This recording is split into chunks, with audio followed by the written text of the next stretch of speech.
Bridges are wild. For a bridge beats a royal bridge. You see a bridge?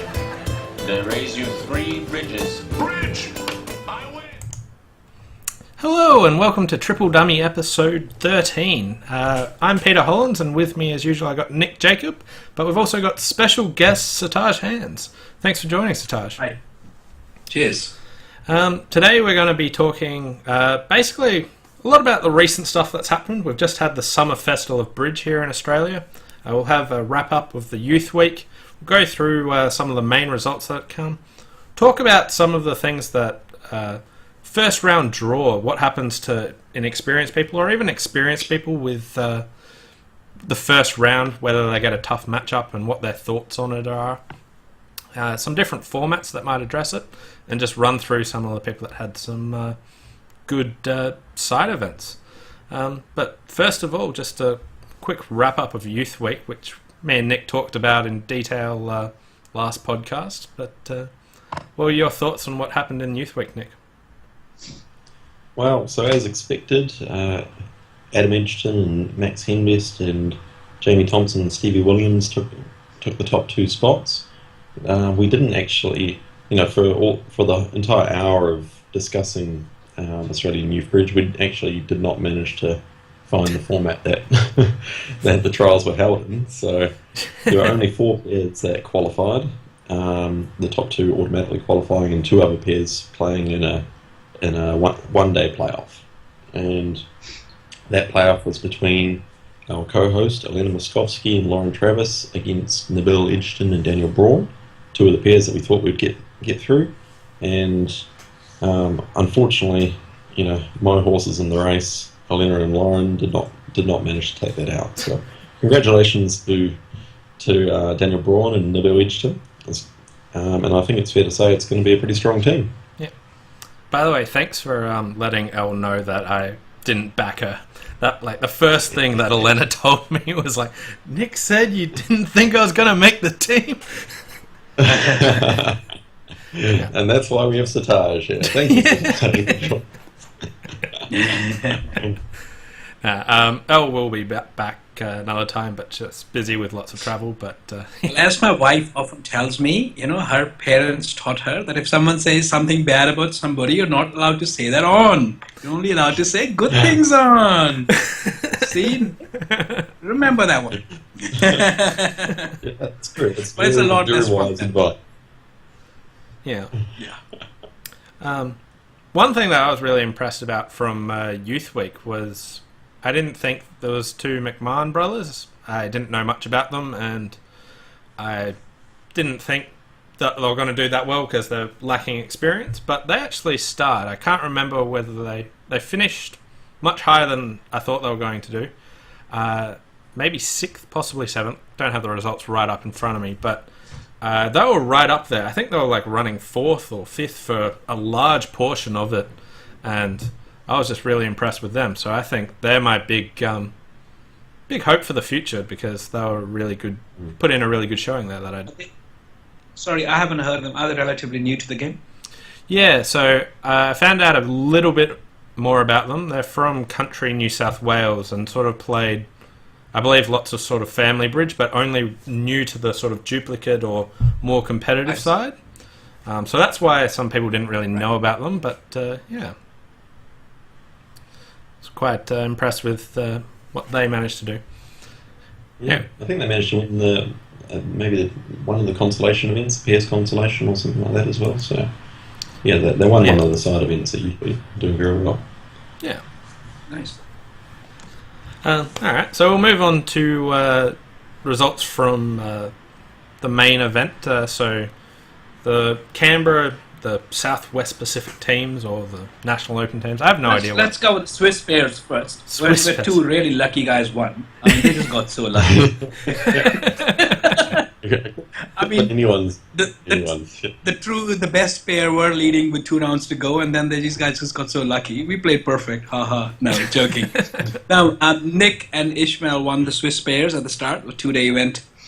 And in a key match, they absolutely demolished me and my partner Justin Lau. Well done, Nick. Good win. Thanks, Big Sartaj. Yeah, it was good. It was the first time Ishmael and I had played together. We'd discussed a bit of bridge beforehand, but as most people know, playing with Ishmael is quite a different experience.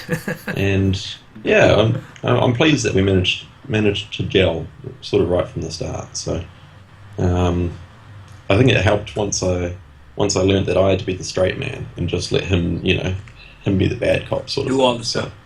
Right. Yeah, exactly. Did you actually keep to that strategy, or did you just know that you had to do it and still strayed from it from time to time?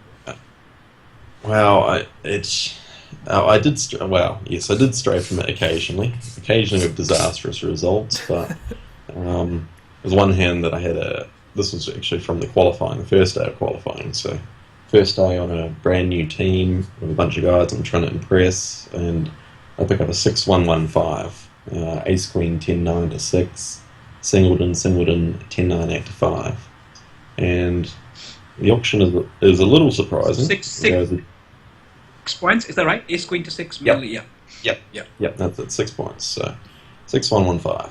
They open a diamond on my left, all vulnerable. Partner overcalls a heart. They bid 2 clubs on the right, natural forcing for 1 round. I bid 2 spades, which is natural non-forcing.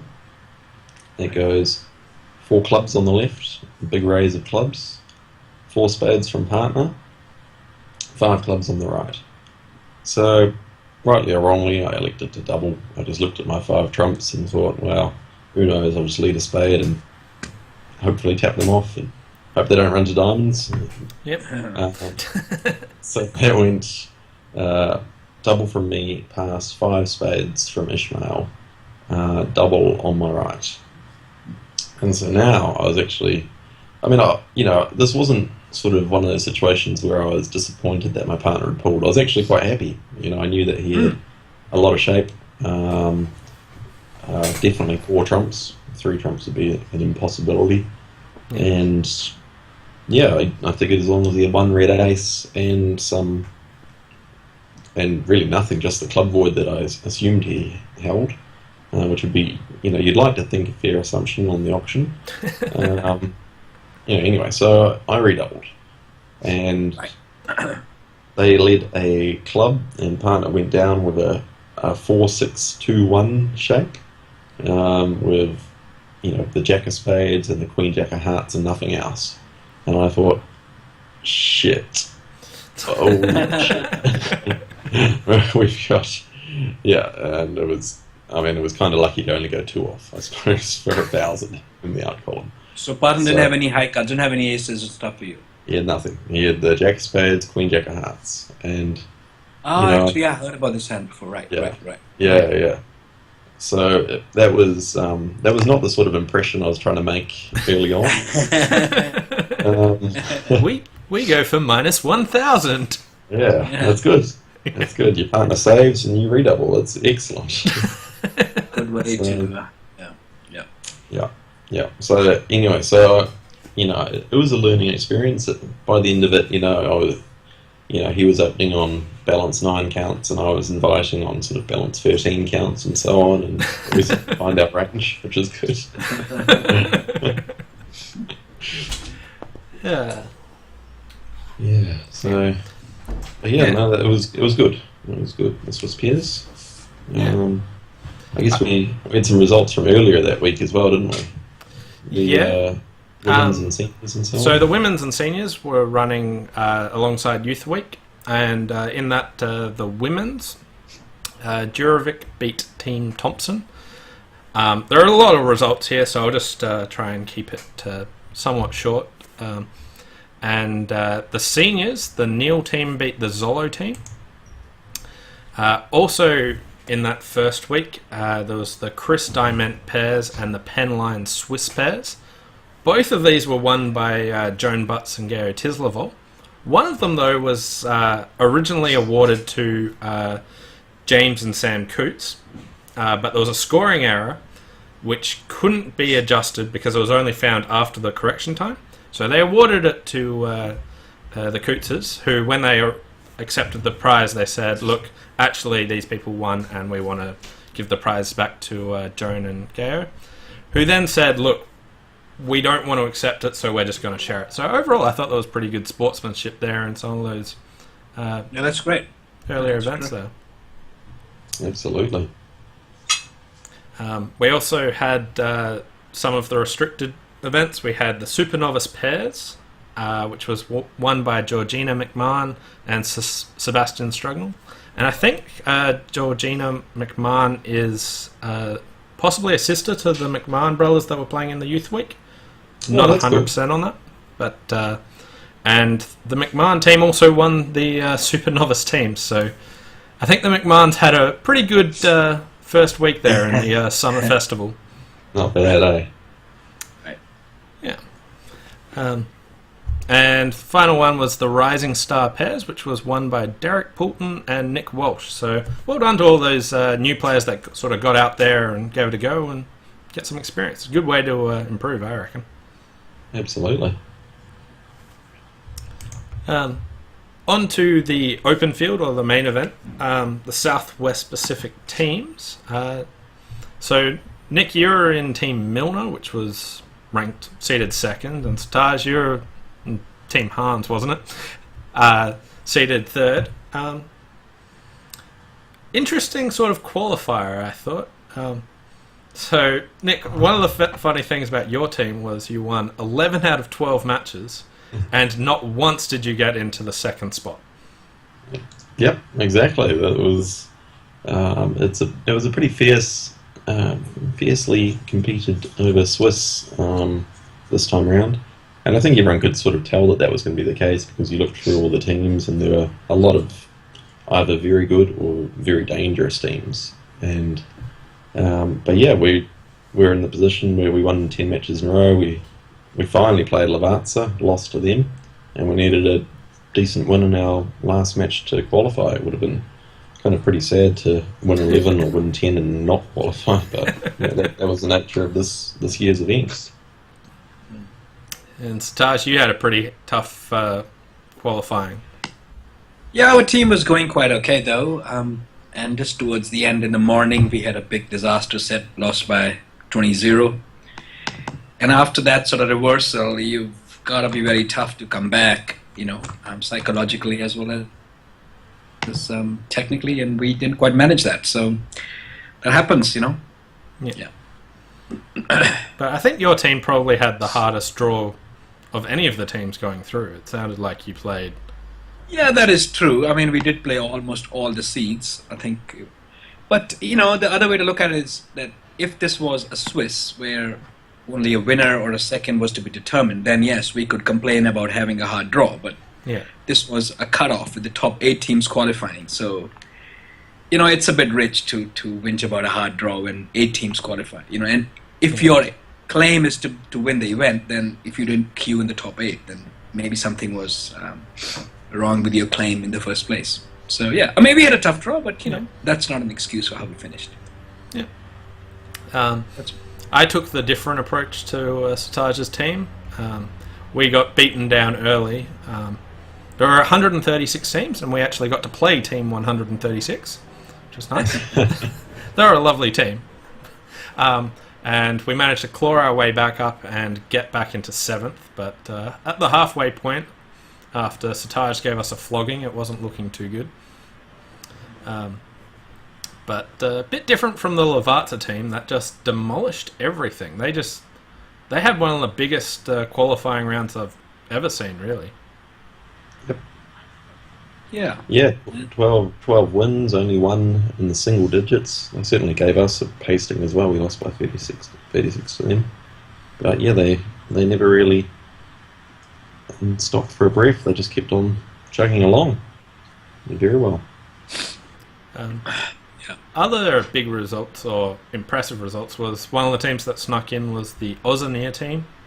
They're just a mainly Victorian team, which well excelled their expectations, and so much so that unfortunately they weren't able to play the finals, which meant the Marquee team snuck in. But well done to the Oceania team.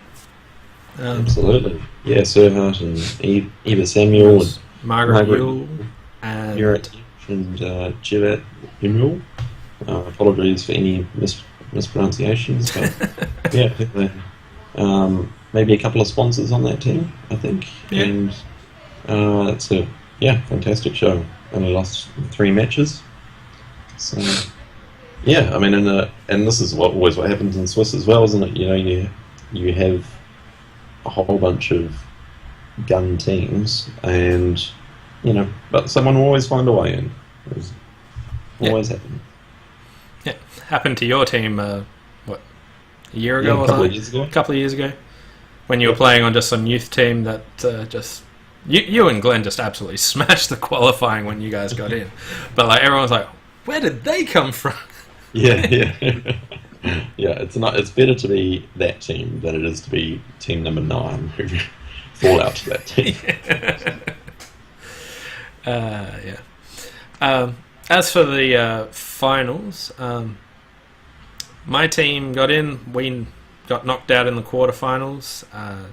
Nick's team, the Milner team, got lucky enough to draw the Marquee team, which was the team that snuck in via Osnia pulling out, and you gave them a pasting. But basically, all the quarterfinals were quite big wins. I think mine was the smallest loss of about 60 or something kips, so they were all really big margins. And so the teams that got through to the semi-finals were Lavazza, Milner, Milne, and Neil, I believe. Yep. And then Lavazza said, we choose Neil, and then they gave them a pasting. And you guys got through to the final, and then it looked like Lavazza was going to beat you down, but you guys came back reasonably well, but not well enough, it seems. Yeah, we did too much damage to ourselves in the third stanza. There were a few, I don't know, I'm not sure if it was fatigue or not, but maybe we stumbled over a few system agreements, and mostly in the slam zone. There was one we were in 5 hearts, 1 off, and there was one, which always feels dreadful, and we're not even close to values for slam, and no competition in the auction, and there's another one where we had the tools to get to slam, but we forgot what the bids showed. So there's certainly an argument for having, once you get to that business stage of the tournament, for having some established partnerships and some really sound agreements, because you can't afford to be giving away double-digit swings on system screw-ups, not to a team like Lavazza. Yeah. It does show you that partnership knowing your agreements is very, very valuable, which is something that I guess is underrated in Australia. There's very few actual partnerships. What are your thoughts on partnerships there, Sartaj? Because you're one of the few people that have actually had a partnership. Yeah, I think partnerships are very important. They're very helpful, because you can have a sense of comfort in knowing what the bids mean, and that can give you some momentum. And it's hard to quantify, but I think they're very important as well. Yeah. One of the questions I got from someone was saying that how is the Lavazza team doing what they did, where they just came in and crushed all these top Australian people, where people of the lower ranks thought, wow, these guys are so amazing, but now that they see like Lavazza come out and they just destroyed everyone, what do you reckon the main difference between them and the top Australians sort of are? Nick? What are your thoughts, Nick? You probably know. Yeah, well, we played them in 5 sets. We lost 4 of the sets, so although it would have been a fairy tale to win the final, it was, we'd been outplayed for quite a number of boards. And one of the big things was just not donating these big swings out. So, you didn't tend to pick up swings because someone forgot system, or because there was one hand that I remember. I'll give it to you guys as a bidding problem if you like.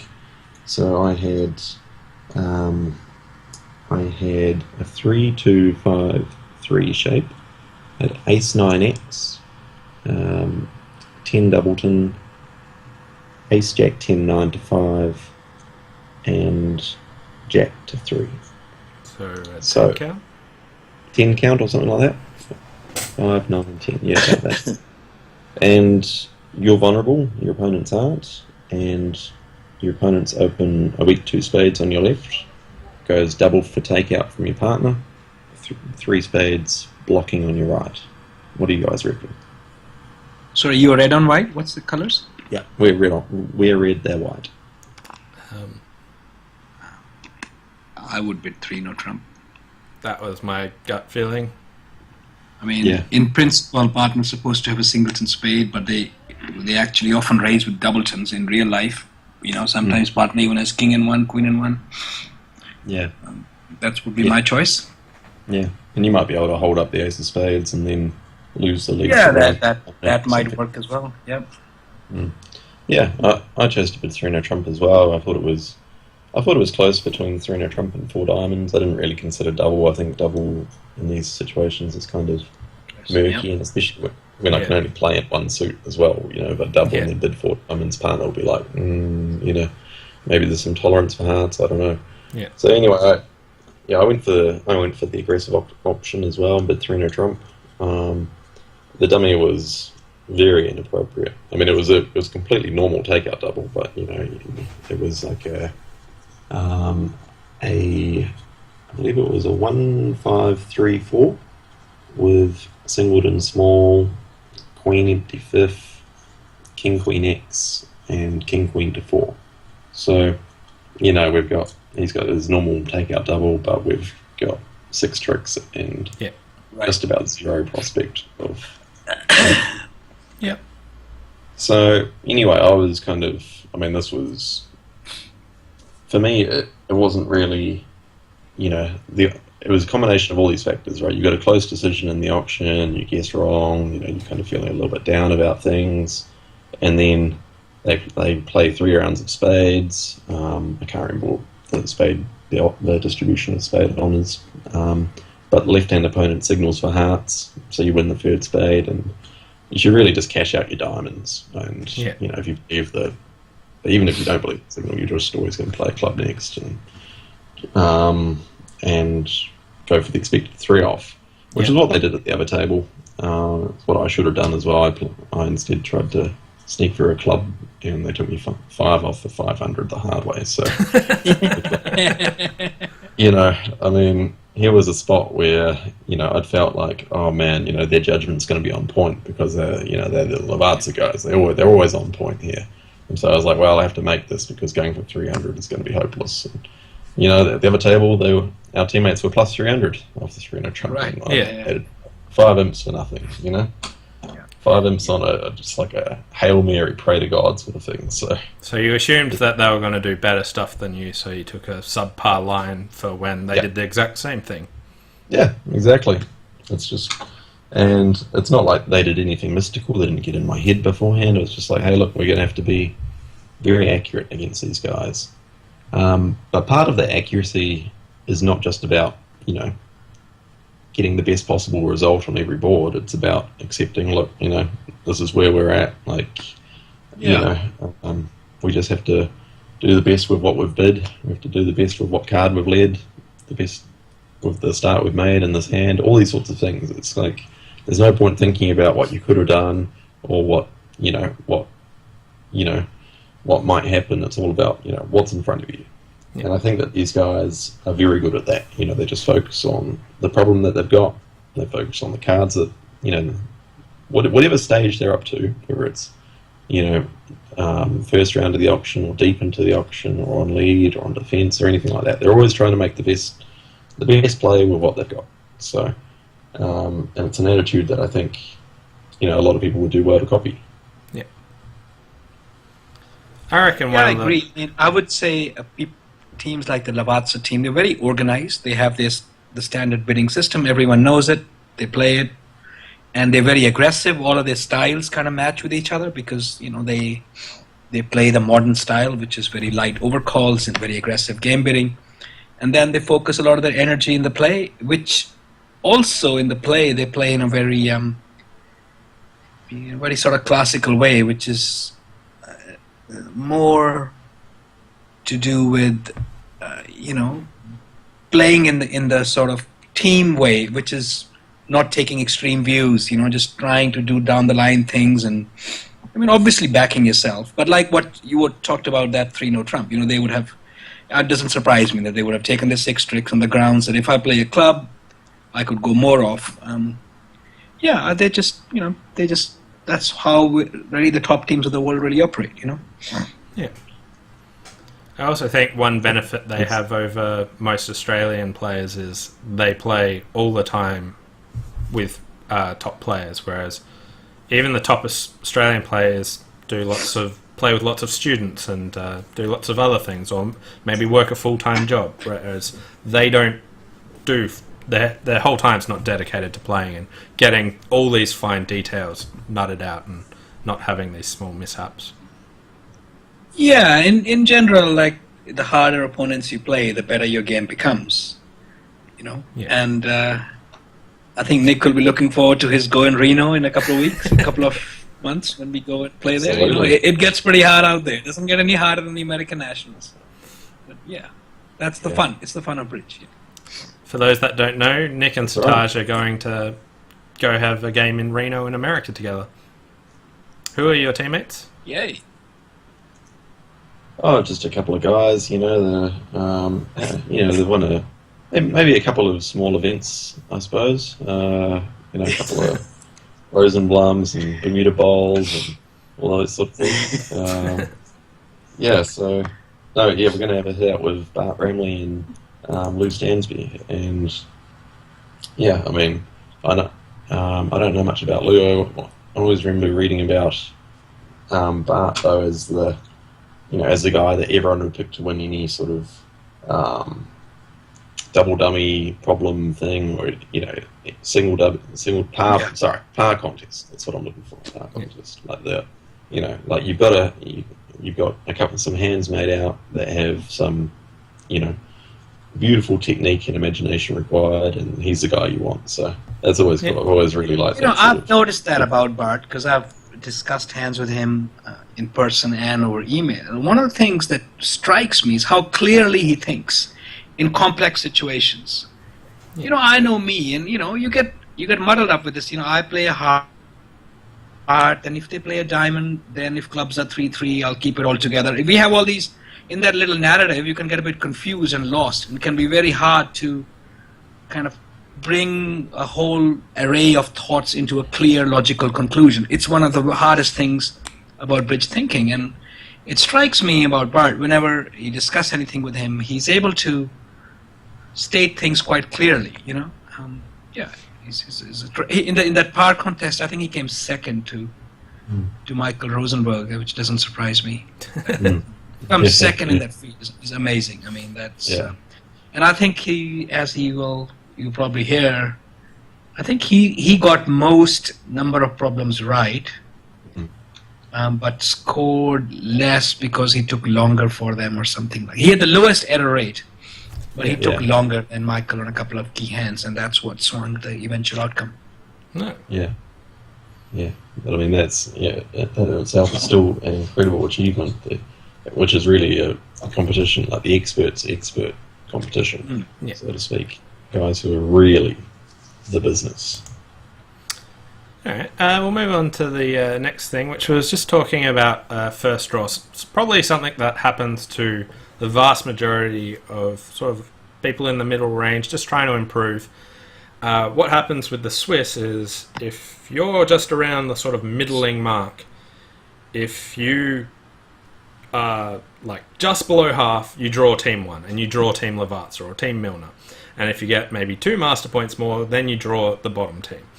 And one of the things I find is that it's really harsh that the bulk of these people are trying and just having a good time, but they're not expecting to win, but trying to achieve better than this. And this first round draw can affect a lot to the results, because you either start right down the bottom or you have a really easy draw to start. So Laura asked a bunch of people what they would think if they were right there and they drew Team Lavazza, and I'll just run through some of the people's discussions. Someone said, can you imagine anyone not wanting to play against them? I don't think one would be too nervous. I think the damage inflicted would be quite painless, an experience maybe never to be have again, and really good experience.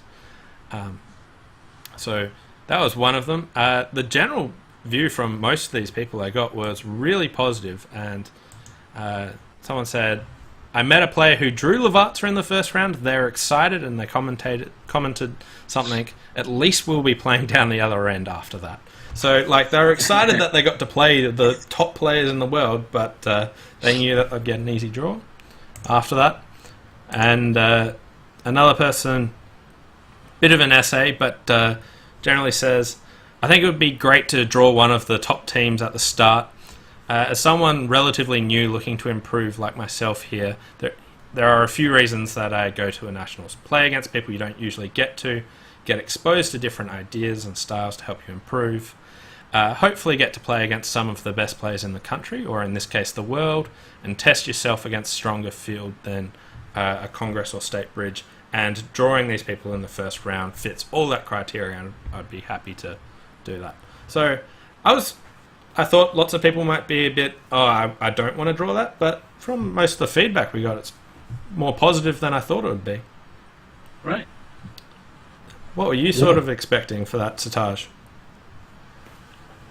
I mean, it's hard to know what people would like or not like, but it's great that that's the attitude they have. Yeah. I remember giving a talk once on how to play against the top teams. And one of the things I mentioned there is that to use an opportunity, if something like this comes along, to after the match go up to these players and talk about some other hands, because you can get a lot of valuable insight, and they'll be more approachable if you have played them, and you can get some insights into the game which you otherwise may lack the access to. Yeah. What do you reckon, Nick? Well, I think, I'm really glad that most of the feedback was positive, because I think that's one of the great things about Bridge. It's not, imagine I'm an amateur tennis player and I go down to, play a national event with a bunch of other amateur players. If I got to play against Roger Federer, I would consider it like the highlight of my tennis life, or life full stop, possibly, and the reality is that for most of these sports, you don't get to play with and against really top players, top world class professionals, and I think it's one of the best features of Bridge that you can play 16 or 20 boards against them. You can get beaten up, and then you all go down and have a drink at the bar afterwards and talk about some stuff. It doesn't even have to, some people can overdo it. Some people can, ask questions about every single board and ask about all sorts of agreements and stuff. But, it's the simplest stuff, I think, is the best. And this is how Sartaj talked about, Bart Bramley thinking about the game, is the only reason, we're the guys sitting here talking on this podcast rather than listening is because, the clarity of our thoughts is a little bit more developed. It's really, you go through so much as a new or, even developing bridge player, and you're forced to think so much about this, the same things every time, counting points, counting shapes, counting distributions, and tricks and so on. And I think it's one of the best things for a less experienced player to get some insight on, is how to think about the game. How do I think about this hand where it looks like, we're in four spades, we've got no tricks and losers, and you end up making it, and it's like, well, actually, kind of just trying to, I need these finesses to be here and this to be here, and yada yada yada, and I think Liam. I think you also see some good culture when you play the top teams. You will notice that they're very good at knowing when to slow down and take their time. Whereas amongst, say, intermediate or even advanced players, I think there's a tendency to feel obliged to keep playing cards, and that you stop down. People always apologize, oh, I'm sorry for taking so much time. Whereas when you play the top guys, you will notice that they usually play pretty quickly, but they're very good at stopping to think. And when they think, they can just take a long time to think. And that can be a quality which one could develop, or it's something which you could get some solace from next time one is sitting there and someone else is staring them and putting pressure on them to play quickly. This is how the top players play, and you can it's not a crime to kind of take your time and think at a key moment. I also think one of the best things that these inexperienced players can get is, first of all, the dream can happen occasionally where you win and you can just live off that forever. Yeah. But more often what happens is you maybe will sneak one blow in. Maybe you took Dennis Bilday for 800 on a board or something like that. You got one good score against them and you can just say, yep, look what that did. And stories you can talk about, and you stick some blows to these top players, and it can be really enjoyable for that factor as well. Yeah. Just wrap up with some of the final side events that happened after this. So there's been a long couple of weeks of bridge, but it finished up with the mixed teams, which was won by my wife's team, Laura Guinan. Go, Laura. With and just gone blank. The person on the losing side of that battle was again yours truly. My team, Sophie, and our friends came second. But well done. Yeah, we played Laura a couple of times. She played pretty well. Yeah. So Laura's team was Simon Hinge, William Jenner O'Shea, Tim Munro, Matthew Brown, and Joe Haffer. So good team there.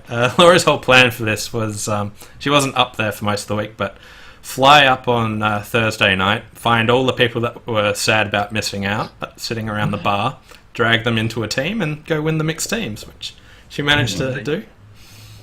Looked like there was a good field for the mixed teams, if not a big field. It seemed smaller than previous years, but still had quality there. Yeah, there was good teams, and I was hoping you'd call out, Pete, that Sophie and I won the datums by a long mile. Just to kind of give me a little bit something to be proud of for the 10 days I was in Canberra. Chemistry both out and away from the table, Sartaj. It's good. No, there were some good teams there, which makes the win all the more creditable. Yeah. Also along this time was the flighted Swiss pairs, won by Tony Hutton and Malcolm Carter, so well done to them. And then on the Monday there was an event called the Festival Teams. This was the final thing to wrap it up. Not Monday, sorry, on the Sunday. And that was won by the Fox team, so well done to them. Final thing I was going to talk about was what did you think the format for the Southwest Pacific team? So just a Swiss, where you all play whoever you're equaling with. What would you think about an event where you sort of pooled teams so that, like what happened to you, Sartaj, where you didn't play 1, 2, 4, 5, 6, all of the top 10. You might just have a pool of, so all the teams have an equalish chance or whatever of getting through, you'd think? I don't know. I just think, any format has advantages and disadvantages. So I'm in favor of two things. A, the format should be simple, which I think the current one is, and B is that it should be rigorous. And we had 4 days of qualifying, 8 teams out of 120, and if you didn't make it, it was most likely your own fault. So I'm quite happy to live with that. That's my personal view. Nick? But I'm sure there's merit in your proposal, but I'm just trying to stay away from that sort of stuff. Yeah. And I agree with Sartaj as well.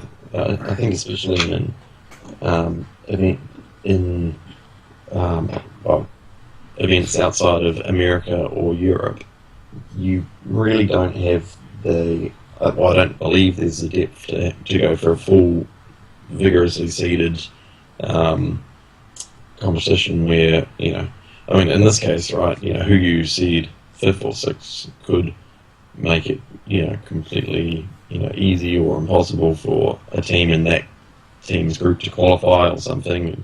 I know it sounds weird talking about it like there, like there can be huge differences between seeds, one place apart from each other, but really, I mean, it puts a lot of pressure on the organisers, or normally, in this case, Matthew McManus to spend, probably 2 or 3 times as long seeding this thing and trying to set it so that there are fair brackets for everyone, which I just don't think you're ever going to get.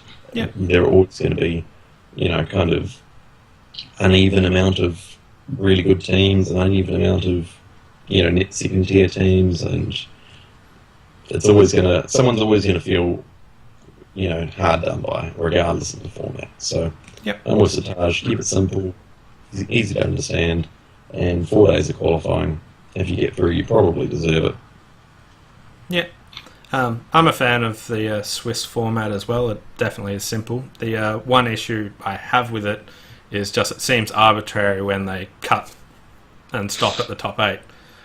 Because my team was only in the top 8 for one round. Well, never before that. Just as soon as they made the cut, we were in there. Before that, we were never in it before. So, well, if they cut it 11 rounds rather than 12, we were gone. But any other cut will go on. So. Now, sorry guys, I've got to exit a bit early today. So thanks for having me here. I really enjoyed that, and all the best for the rest. And I'll chat to you later. No worries. Thanks for joining us, Sartaj. Bye. We'll see you later. Sartaj. Thanks, guys. Bye. See you.